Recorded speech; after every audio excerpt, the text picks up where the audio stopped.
80స్లో కానీ ఎర్లీ 90స్లో కానీ అప్పుడున్న జనరేషన్స్కి ఎలా అంటే ఐక్యూ తక్కువగా ఉన్న ఎమోషనల్ మేనేజ్మెంట్, సోషల్ మేనేజ్మెంట్ చాలా స్ట్రాంగ్గా ఉండేవారు.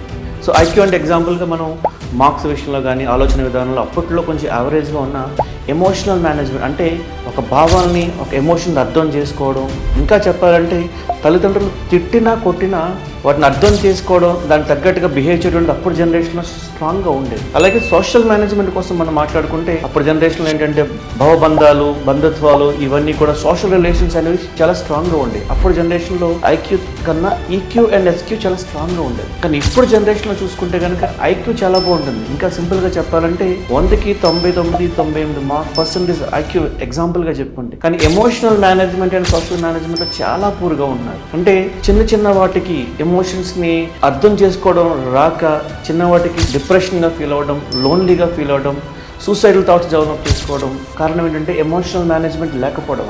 ఇక రెండవది సోషల్ మేనేజ్మెంట్. అంటే బంధుత్వాలు పక్కన పెడితే ఈ రోజుల్లో అమ్మ నాన్న తప్పించి అందరూ ఆంటీ అంకులే. రిలేషన్స్ మీద అంతా అండర్స్టాండింగ్ లేదు, అవగాహన లేదు. ఇంకా సింపుల్గా చెప్పాలంటే ఒక పచారీ కొట్టుకెళ్ళి ఒక వస్తువు ఎలా కొనాలో కూడా వాళ్ళకి తెలియట్లేదు. సో ఇది ఏంటంటే ఇది సోషల్ మేనేజ్మెంట్ని మనం కన్సిడర్ చేస్తుంది. సో నేను ఏం చెప్తున్నానంటే ఒక పర్సన్ పర్ఫెక్ట్ హ్యూమన్గా డెవలప్ అవ్వాలంటే ప్రతి విద్యార్థిలో, ప్రతి హ్యూమన్ బీయింగ్లో ఐక్యూతో పాటుగా ఈక్యూ అండ్ ఎస్క్యూ అనేది పర్ఫెక్ట్గా ఉంటే వాళ్ళు ఒక పర్ఫెక్ట్ హ్యూమన్ బీయింగ్గా డెవలప్ అవ్వడానికి చాలా అవకాశం ఉంటుంది. సో పేరెంట్స్ మీరు దీని గురించి ఆలోచించండి ఒకసారి.